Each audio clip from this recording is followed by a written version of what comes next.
మీకు ఎవరు కూడా చక్కగా గురు పరంపర మాట విని వారు చెప్పినట్టు చేస్తే ఇప్పుడు ఇదిగో గురువు గారి దగ్గరే పెట్టాను పుస్తకాలు. ఇప్పుడు ఈ పాటల పుస్తకం తర్వాత నెక్స్ట్ అదే టేకప్ చేశాను. అందులో ఆస్ట్రల్ ప్లేన్స్ ఎలా ఉంటాయి, అక్కడ నీ అనుభూతి ఎలా ఉంటుంది. గురువు గారు నేను చెప్పింది కాదు.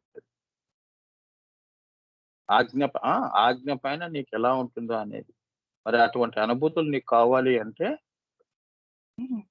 నేను చదివి చెప్తాను. అది ఆ ఒక్కటి అమ్మా మెస్సయ్య వాల్యూమ్ 4, 5, 6, 9 దాకా ఉన్నాయి. అన్ని కలిపి ఒక పుస్తకంలో తీసుకొస్తున్నా. సో అందులో బాబాజీ శిష్యులకి హాస్టల్లో ఎలా ఉంటుంది అక్కడ ఆస్ట్రల్ ప్లేన్స్ అంటారు. ఈ కుండలిని శక్తి ఇప్పుడు ఉందే ఏది కుతల సంకుల అనేవి ఇవి పైన ఎలా ఉంటాయో అమ్మవారు ఆ లోకాల్లోకి వెళ్ళినప్పుడు ఎలా ఉంటుంది, నీకు నువ్వు ఏది మర్చిపోతావు, ఏది గుర్తుంటుంది, నీ వాళ్ళు గుర్తుంటారా గుర్తుండరా, నీ కష్టము సుఖము ఇవన్నీ అసలు నీ పరిస్థితి. మరి ఇవన్నీ నువ్వు తెలుసుకోవాలంటే ఆగాలి. అన్ని సస్పెన్స్ అయితే ఉండాలి కదా.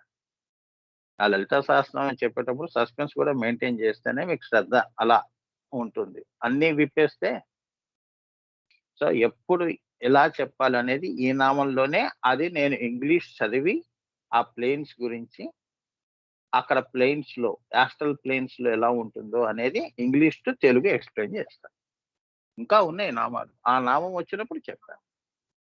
ఇంకా పుస్తకం పబ్లిష్ కాకుండా మీకు నేను అటువంటి అనుభూతులు ఇవన్నీ అథెంటిక్. ఎవడికో వచ్చింది నేను చెప్పట్లేదు. స్వాగా వచ్చింది, గురు పరంపర శాసనంగా కూడా చెప్తున్నాను. రేపొద్దున నువ్వు ఈ భూమిని విడిచి వెళ్ళినా కూడా నువ్వు ఎలా ఉంటావు అనేది కూడా అందులో. మరి మనతో మరి మీ అదృష్టం ఏంటంటే గురు పరంపరకి మీరు అసోసియేటే ఉన్నారు. మీ పూర్వజన్మ సుకృతం అది. సంకుల అంటే స్వాధిష్టాన జ్వాలలు తగిలిన వెంటనే ఆ తల్లి సంకుల అవుతుంది. అంటే ఏమిటి, కుండలిని సంకుల అంటే ఒక్కసారి నిద్రలో నుంచి మేల్కొంటుంది అని, సంకులం అవుతుంది. అబ్బా ఏంటి వీడు ఓం అంటూ నన్ను లేపేస్తున్నాడు అని టక్కన లేస్తుంది. ఆ ఓంకారమే తానైపోతుంది. నువ్వు మానేస్తావు చెప్పటం. అక్కడ స్వ అనేది మర్చిపోతావు. అది లేస్తేనే నువ్వు లేచినట్టు. లేదా ఉట్టి బహిర్ చైతన్యమే నేను శరీరాన్ని నడుపుతూ ఉంటుంది. ఆ చైతన్యం స్వలోకి రావటం. అప్పుడు ఈ ఖండ భావన పోయి అఖండ భావన వస్తుంది. రాత్రంతా పడుకున్నావమ్మా, తీయటి కలగన్నావు, అదే ప్రపంచం అనుకుంటున్నావు. కాదు, శరీరంతో నువ్వు చేసేవి అది జీవితం కాదు. పొద్దున లే, కళ్ళు తెరువు, ప్రపంచం నీ పనులు గుర్తుకొస్తే అమ్మ బాబోయ్ అంటావు. అఖండము జాగృత కుండలిని అలా ఉంటుంది. నువ్వు అనుకుంటావు అది లేస్తున్నప్పుడు దాని పక్కనే నేను లేస్తున్నాను అనుకుంటున్నావు. ఇద్దరు ఉండరు అక్కడ. నువ్వే ఆ శక్తివి. స్వా పోయి పరాలోకి వచ్చావు, స్వస్వరూపంలోకి వచ్చేసావు, నస్వరాన్ని తీసేసావు, స్పృహ పోయింది, తన్మయత్వము, ఒళ్ళు పాయ తెలియకుండా పడిపోయావు.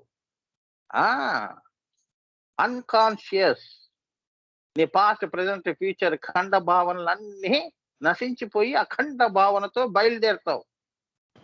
అలా పైకి వెళుతున్న కొద్దీ అన్నీ కూడా శ్మశానమై అయిపోయి ఉంటాయి. కాబట్టి నీకు ఏది గుర్తుండదు. అది నేను చెప్తాను మెస్సైలో చదివినప్పుడు ఎలా ఉంటుందో. సమస్య లేదు. వినండి, చక్కగా కూర్చొని వినండి. Don't waste your time and tide wait for none. ఎవరి కోసం ఆగదు. బతుకుండగానే శ్వాస ఉండగానే తెలుసుకోండి. మనం యోగం చేస్తామా, క్రియాయోగం చేస్తామా, చెయ్యమా అనేది పక్కన పెట్టండి. తెలుసుకోవటం, జ్ఞాన మోక్షం అన్నా తెచ్చుకోవాలి. అట్లీస్ట్ మనిషిగా పుట్టి జ్ఞానంతో చనిపోవటం చాలా ఉత్తమం. అజ్ఞానిగా మాయావిగా పుట్టి మాయలోనే బతికి మాయలోనే జీవితాన్ని ముగించే వాళ్ళది ఇంకా మోక్షం గురించి ఏం చెప్తాం? అవునా? సో జ్ఞాన మోక్షము అంటారు. అంటే హయ్యర్ ప్లేన్స్ లో ఎక్కడో అమ్మవారు దయదలిచి నేను ఉంచుతుంది, బుద్ధిమయ లోకంలో ఉంచుతుంది. అర్థమైందా అమ్మా? ఆదిత్య లోకంలో ఉండురా అంత, అక్కడి నుంచి తర్వాత పిలుస్తానులే అంటుందని. బుద్ధిమయ లోకం అంటే ఆదిత్య లోకం అని. అదే నీకు అమ్మవారి యొక్క గుడి ఏదైతే ఉందో, ఉం? గుడి గుడి గేట్ దాకా అక్కడ ఆపుతారు వాళ్ళు. చాలు అక్కడన్నా ఉన్నాం. హ్మ్. ఇంకా లోపల రావాలంటే ఇంకా 7 లోకాలు ఉన్నాయి పైన. ఓం భూ ఓం భువ ఓం శువ ఓం మహ ఓం జన ఓం తప ఓం సత్యం బ్రహ్మలోకం. మీకు గురుగారు చెప్పింది శిష్యులు అడిగితే, వాడు ఒక కార్య నిమిత్తం సత్యలోకం నుంచి వచ్చాడు అని నా గురించి చెప్పాడు. అది ఆన్ రికార్డ్ లో ఉంది. అంటే ఎందుకు చెప్తున్నాను అంటే రిఫరెన్స్ గా చెప్తున్నాను. అందుకే సత్యలోకం అంటే బ్రహ్మలోకం అని. ఆ బ్రహ్మలోకం పైన అవ్యక్తాకాశం ఉంటుంది. అవ్యక్తాకాశం పైన త్రికోణం ఉంటుంది. త్రికోణం మధ్యలో శివశక్తులు ఉంటారు. దానిపైన పరాశుని ఉంటుంది. సో బ్రహ్మలోకం నుంచి వచ్చిన వాళ్ళందరూ కూడా అమ్మవారి స్వరూపాలతో ఉంటారు. అమ్మ గురించి చెప్తారు వాళ్ళు భూమి మీద పంపించబడటం. అవునా? సో ఇక నాకు జీవన్ముక్తి అనేది ఎలా ఉంటుంది? చావు పుట్టుక జీవన్ముక్తి అనేవి సత్యలోకం నుంచి వచ్చిన వాళ్ళకి జీవన్ముక్తి ఏముందమ్మా? సూర్యకిరణం భూమి మీదకి వస్తుంది, మళ్ళీ సూర్యుల్లోకే వెళ్తుంది, మన ఇంట్లోకి వచ్చి దాక్కుంటుందా? మహానుభావులు అలా వస్తారు, అలా వెళ్ళిపోతారు. అంటే మనం మహానుభావులం అని కాదు ఇక్కడ. మన పని ఏమిటో అది చేసుకుని వెళ్ళిపోతాం. కర్తవ్యే వాధికారస్తే, నా పని ఏంటో అది చేసుకుని వెళ్ళిపోతాను.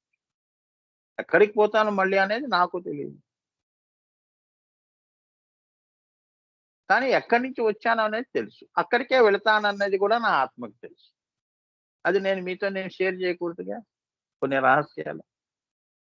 సో నువ్వెలా ఉంటే నేను అలానే ఉంటా. BA Roman violin Rome. నువ్వు తిడుతున్నావు అనుకో, నేను తిడతాను. నువ్వు మాయలో ఉన్నావు అనుకో, నేను శ్రీకృష్ణుడిలానే నేను మాయలో ఉన్నట్టే. సీటు బాగుందా అంటే, ఆ బాగుంది, నాకు పెట్టవా అని అడుగుతా. మాయలోనే అడుగుతా. రాములు వారు లేరు, అవతార పురుషులందరూ అదే కదమ్మా. వాళ్ళకి కోరికలు ఉన్నాయి కదా. అవునా? కోరికలు ఉన్నాయి కాబట్టి సంతానం అనేది వచ్చింది. కృష్ణుడికి లేదా, రాముడికి లేదా? సో ఇవన్నీ ఏంటంటేనమ్మా, ఆ ధర్మాలు, ప్రకృతి ధర్మాలన్నీ కూడా ఒక మనిషి ఎలా ఉండాలి అనేది వాళ్ళు ఉదాహరణ. సంకుల అంటే ఏంటంటే, స్వాధిష్టాన జ్వాలలు తగిలిన వెంటనే సంకులం అవుతుంది, డిస్టర్బ్ అవుతుంది. సంకులము అంటే డిస్టర్బ్ చేయటం. ఇద్దరు సీరియస్ గా మాట్లాడుకుంటే మూడో వ్యక్తి ప్రవేశం వలన వాడు డిస్టర్బ్ అవుతారు. అది. అంతవరకు ఆమె పైనుంచి వస్తున్న అమృతాన్ని గ్రోలి, అయ్యవారి దగ్గర నుంచి వస్తున్న అమృతాన్ని గ్రోలి స్వప్పిత కుండలినిగా సుప్తావస్థలో 3.5 చుట్టలు చుట్టుకొని పడి ఉంది. ఆనందంగా పడి ఉంది. ఆ మత్తులో పడి ఉంది. అది. దాన్ని నువ్వు లేపావనుకో, కంట్రోల్ చేయటం కష్టం. ఆ! ఆ టెక్నిక్స్ అన్ని గురువులు క్రియాయోగంలో చెప్తారు. అందుకే మన క్రియాయోగంలో ఇంతవరకు నేనెందరికో ఇచ్చాను. ఎవరికీ గూడా సైడ్ ఎఫెక్ట్స్ అనేవి లేవు. ఓపెన్‌గా ఇచ్చా. ఎందరో జబ్బుల నుంచి, అన్నిటి నుంచి గూడా బయటపడిన వాళ్ళున్నారు. శారీరకంగా, మానసిక జబ్బులు గూడా తగ్గాయి. ఆత్మకి ఏమన్నా మాలిన్యాలున్నా, పూర్వజ పూర్వార్జిత కర్మలు గూడా దగ్ధం అవుతున్నాయి క్రియాయోగంతో. అర్థమైందా? కొత్త పాపం, పుణ్యం పుట్టవింకా. ఈ క్రియాయోగం ద్వారా, ఈ శ్వాస ద్వారా, ఈ గురు స్పర్శ వల్ల అవన్నీ దగ్ధం కావటమే. బంగారం అని నేను బంగారం అనుకున్నా కరిగించి అవతల పడేస్తుంది. అర్థమైందా? అగ్నికి తుప్పు పట్టడం అనేది ఉండదు. అది చెప్తున్నాడు. క్రియాయోగం అంటే అగ్నితో సమానం. బ్రహ్మాస్త్రము అంటారు. గురు స్పర్శ కూడా అలా ఉంటుంది. ఇవన్నీ మర్చిపోకూడదు. ఏమా? కుతల అంటే అది. సంకుల. ఇప్పుడు 7వ నామము నిపాత. నిపాత. ఎందులో నుంచి వచ్చింది నామము? కుల సంకేత పాలినిలో గుప్తనామముగా దాగి ఉన్నది అమ్మవారు. ఈ బుజ్జి అమ్మవారు నిపాత. ఈ నిపాత అన్న నామంలో ఈ తల్లి బహిర్దృష్టిలో ఏ విభూతుల్ని చూపిస్తోంది. వంటే కాదండి, ఈ పని కూడా చేస్తుంది అనటం అన్నమాట. అన్ని ఇల్లంతా చూస్తుందండి శ్రీచక్రం అంతా కూడా.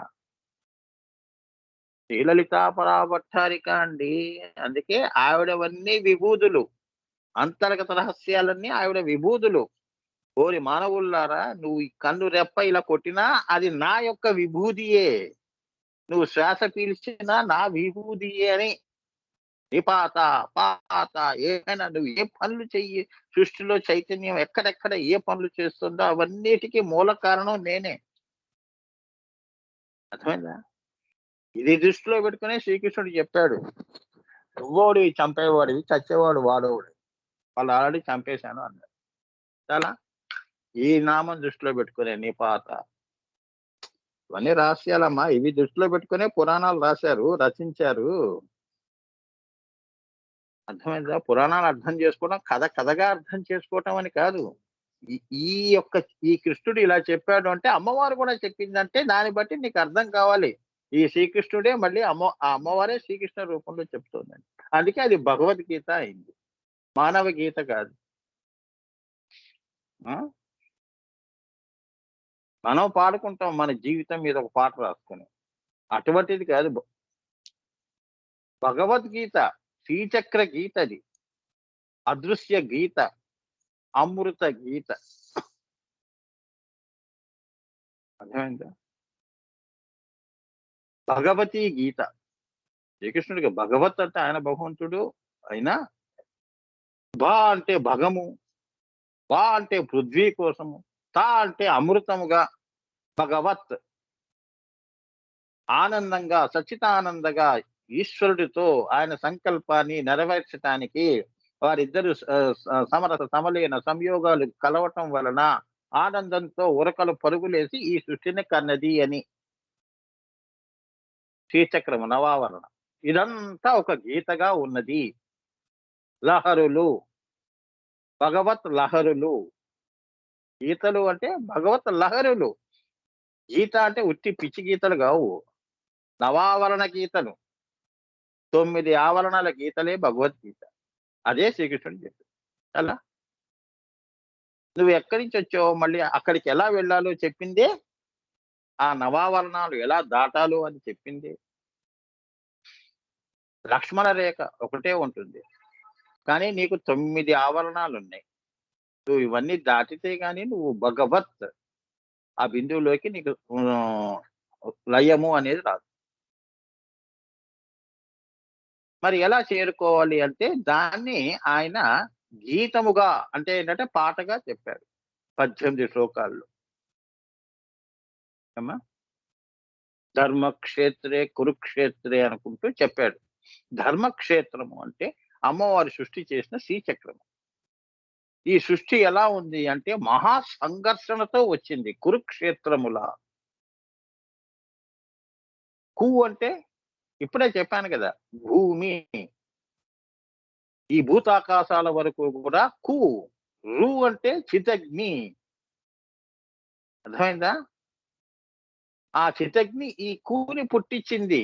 ఇది ఎలా పెద్ద సంఘర్షణ జరిగింది. అమ్మవారు అంత సంఘర్షణ చేసి ఒక తల్లి బిడ్డని పుట్టించటానికి 9 మాసాలు కురుక్షేత్రం చేయాల్సొచ్చింది అని. అవునా? అటువంటి అది శ్రీకృష్ణుడు చెప్పింది.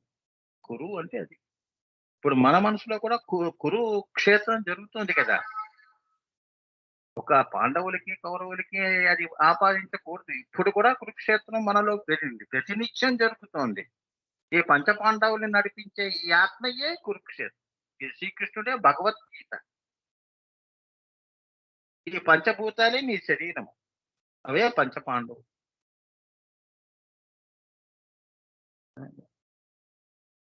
ఈ శరీరాన్ని నడిపేది ఆత్మ. ఈ శరీరం అంతా కూడా ధరించినది అర్జునుడు. అంటే నువ్వు.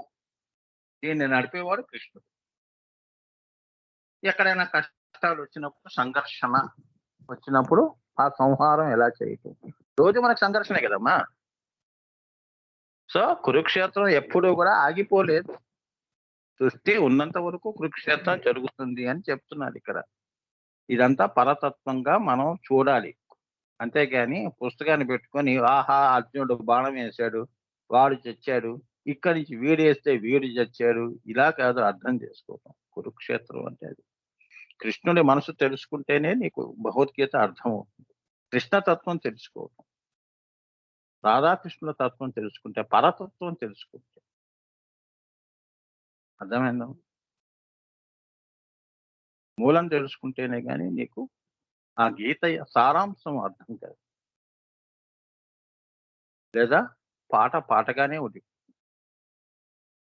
మూలం నువ్వెప్పుడు రసము అంటారు. ఆ రసం నీకెప్పుడు అనుభూతిలోకి రాదు. యోగం గురించి నిష్ణాతులున్నారు. చెప్తారు. కానీ అనుభూతి శూన్యం. అర్థమైందా? హ్మ్. సంకులాంటి చెప్పాను. నిపాత అంటే వేదాంగములలో నిపాతములు అంటే నిసర్గలు అంటే ఉపసర్గలు అని ఉంటాయి. వేదాంగాల్లో ఏమేమి ఉంటాయి? నిపాతములని, నిసర్గలని, ఉపసర్గలని ఏమ్మా? ఈవెన్ పురాణాల్లో కూడా ఉంటాయమ్మా ఉపసర్గలు ఇవన్నీ ఉంటాయి. అంటే రాజుల వంశం దగ్గర నుంచి అలా సృష్టి ఎలా వచ్చింది. ఇలా సర్గాలుగా అంటే విభజనగా వచ్చింది. నువ్వు ఎలా పుట్టావు అంటే నీ వెనక ఎవరున్నారు? ఇంతకుముందు ఏ రాజులు పరిపాలించారు? అలా మూలం నిపాతములు, ఉపసర్గములు, సర్గములు ఇలా ఇదంతా కలిపితేనే అంటే సృష్టి ఎలా జరిగింది అంటే, ఓరి నాయనా వేదములే కాదు ఉపనిషత్తులు. అందులో నుంచి ఉపనిషత్తులొచ్చాయి, పురాణాలొచ్చాయి, ఇతిహాసాలొచ్చాయి. ఇలా సర్గాలుగా ఈ సృష్టి చివరికి నీ వరకు అణుయాన్ వరకు ఇవన్నీ నిండి ఉన్నది. ఈ నిండి ఉండటమే అమ్మవారు. దాన్ని నిపాత అంటారు.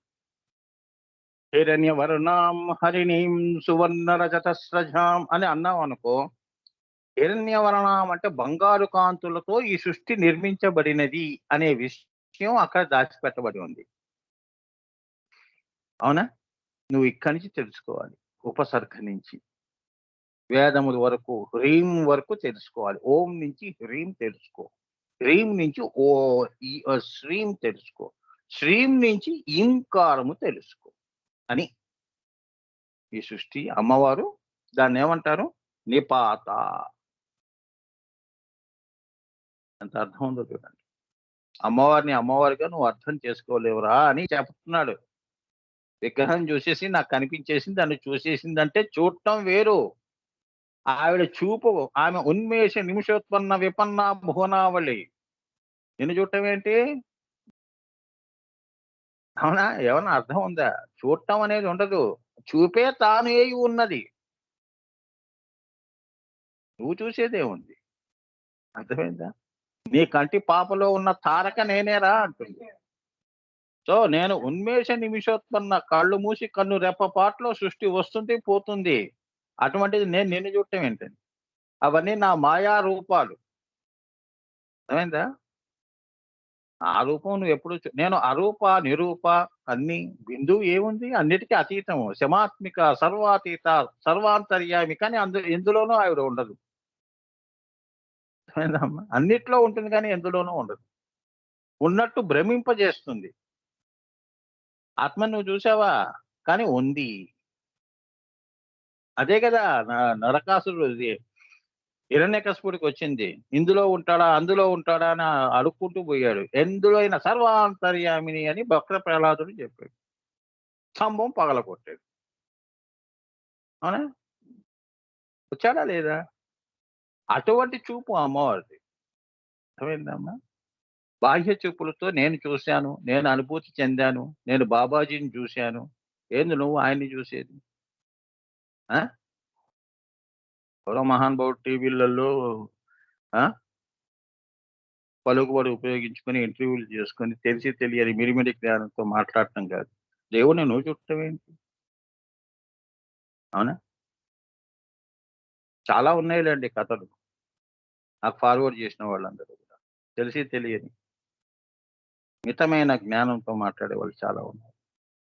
అక్కడికేదో ఆ భగవంతుడి యొక్క మొత్తం వాళ్ళకే లొంగుతుంది అన్నట్టుగా మాట్లాడేవాళ్ళు ఉన్నారు. ఆవిడ నిన్ను చూడటం ఏంటి? ఆవిడ నిన్ను చూడటం. నువ్వు ఆమె కన్ను తెరిచినప్పుడు సృష్టి వచ్చింది. ఆమె చూపుతో సృష్టి చూడబడుతోంది. నీ చూపుతో ఈ సృష్టి చూడబడట్లేదు అని. నిపాత అంటే అది. ఆ అంతర్దృష్టి పెంచుకో. మూడో కన్ను తెరుచుకో అని.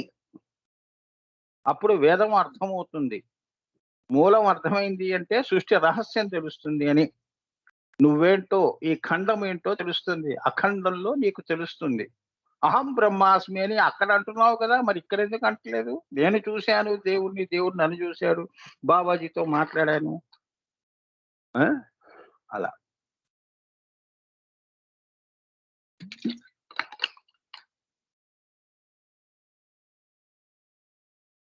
సవధూవంలో ఏమీ లేదు. అవధూవంలో ఉన్నాయి. నువ్వు అవ్వడమే. నువ్వు కరిగిపోవటమే. గడ్డగా ఉన్న మంచు కరిగిపోవటం. తర్వాత ఆవిరి కావటం. తర్వాత జ్యోతి కావటం. అదే పరావస్యంతి మధ్యమా వైఖరి. ఇక్కడ చెప్పండి ఏ రూపం ఏ రూపాన్ని చూస్తోంది?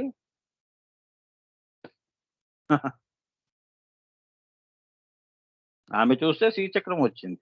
కన్ను మూస్తే శ్రీచక్రం మాయమైపోయింది. ఇప్పుడు అసలు చూపు ఎవరిది? తర్కించుకోవాలమ్మా. అప్పుడే శివదృష్టి, సమదృష్టి వస్తుంది. అది నీకు ఆ మంచి ఆ సందేశం నీకొస్తుంది. సమదృష్టితోనే శివుడు అర్థమవుతాడు. అందుకే శివదృష్టి, సమదృష్టి. అది మూడో కన్ను. అదే రుద్రగ్రంథి విభేదిని.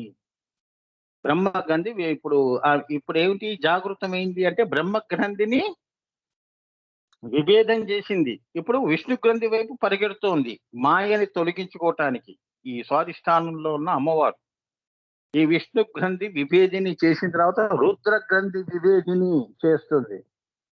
ఆ యోగా పరంగా చెప్పాలి. ఏం చెప్పినా ఇంటర్వ్యూలు ఇచ్చినా కూడా అందరికీ అర్థమయ్యే రీతిగా చెప్పాలి. అంతేగాని ఎంతసేపు నాకు కనిపించింది, నేను మాట్లాడాను, నీ గొప్పతనం చెప్పుకోమని కాదు. ఎవరి గొప్పతనం అని ఉన్నది అంటే రాధమ్మవారు చెప్పినట్టు ఎవడూ పురుషుడు కారు. శ్రీకృష్ణ పరమాత్మ ఇంకా నువ్వు పురుషుడుగా అనుకుంటున్నావా? మీరందరూ గోపికలే అని అంది అమ్మవారు. చాలదు ఆ ఒక్క మాట. ఇంకా అమ్మవారి దగ్గర నేను పురుషుడిగా వెళ్ళి నేను పూజ చేయాలా? అసలు ఆ మందిరంలోకి వెళ్తే నీకు ఆడ మనసత్వం ఇచ్చేస్తుంది అమ్మవారు. తెలుసా మీకు తెలియని రహస్యం? ఆ పీఠం మీద కూర్చుంటే చాలు ఇక్కడ మన పరంపర పీఠంలో. అరుణాం కరుణాతరంగి సాక్షి అన్నట్టుగా ఆ అనుభూతిలో నిన్ను కూర్చోబెడుతుంది. ఇంకే దృష్టి రాదు. ఆ ఇవన్నీ అమ్మవారు అలా చేస్తుందమ్మా. ఈ భేద బుద్ధి అంతా కూడా మూడో కన్ను కిందే. మూడో కన్ను పైన నువ్వు జ్యోతి దృష్టి ఇస్తుంది ఇది. స్థూల దృష్టి ఇవ్వదు. నిపాత అంటది. సంపాత 8వ నామము సంపాత అంటే ఏమిటి? బ్రహ్మ శీర్షమునకు వెళ్ళిన సుషుష్మ నీ సహస్రార కమలం దాకా వెళ్ళిపోతుంది. అన్ని ఛేదన చేసుకుంటూ వెళ్ళిపోయింది కదా! బ్రహ్మ శీర్షం దగ్గరికి వెళ్ళిన సుషుష్మ మరలా అక్కడి నుండి అమృత వర్షాన్ని కురిపిస్తూ ఉంటుంది. కాబట్టి ఆమెకి సంపాత. బుద్ధి వికసించిన వాడు అక్కడి దాకా చేరుకున్నవాడు ఏం కురిపిస్తాడు? బుద్ధిమంతుడు ఏం చెప్తాడు? మంచి విషయాలే చెప్తాడు. వాడు బుద్ధి వికసించిందండి. వాడు ఏది మాట్లాడినా కూడా బాలవాక్కు బ్రహ్మవాక్కుగా ఉంటుందండి అని అంటామే. అమ్మవారు పలికినట్టు ఉంటుంది. శ్రీ విద్యోపాసకులందరూ కూడా ఆ సహస్రార కమలాన్ని వికసింపజేసుకున్నారు కాబట్టి సుషుష్మ ప్రయాణాన్ని అంతవరకు వాళ్ళు కొనసాగించారు కాబట్టి వారి మాటలు శిలాశాసనంగా అంత అందముగా ఏమా అమృతంలా ఉంటాయి వాళ్ళ మాటలు.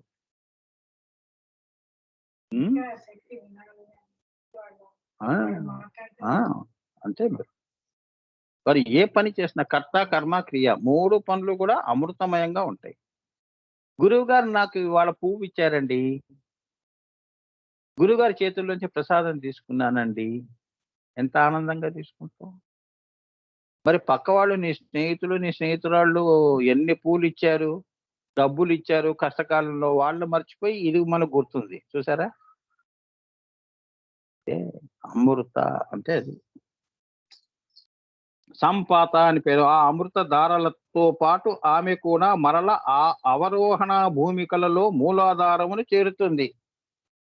అంటే ఇక్కడ యోగులు, శ్రీ విద్యోపాసకులు మూలాధారంలో ఈ అమ్మవారిని జాగృతం చేసి షట్చక్ర భేదన చేసుకుంటూ ఆజ్ఞా చక్ర పర్యంతము ఉన్మని దాటి సహస్రార కమలంలో కర్ణికలో దాకా వెళ్ళి ఏకత్వము అద్వైత సిద్ధి పొందిన వాళ్ళు. శంకరాభరణ సినిమా చూసారే, అద్వైత సిద్ధికి అని పాడాడు కదా!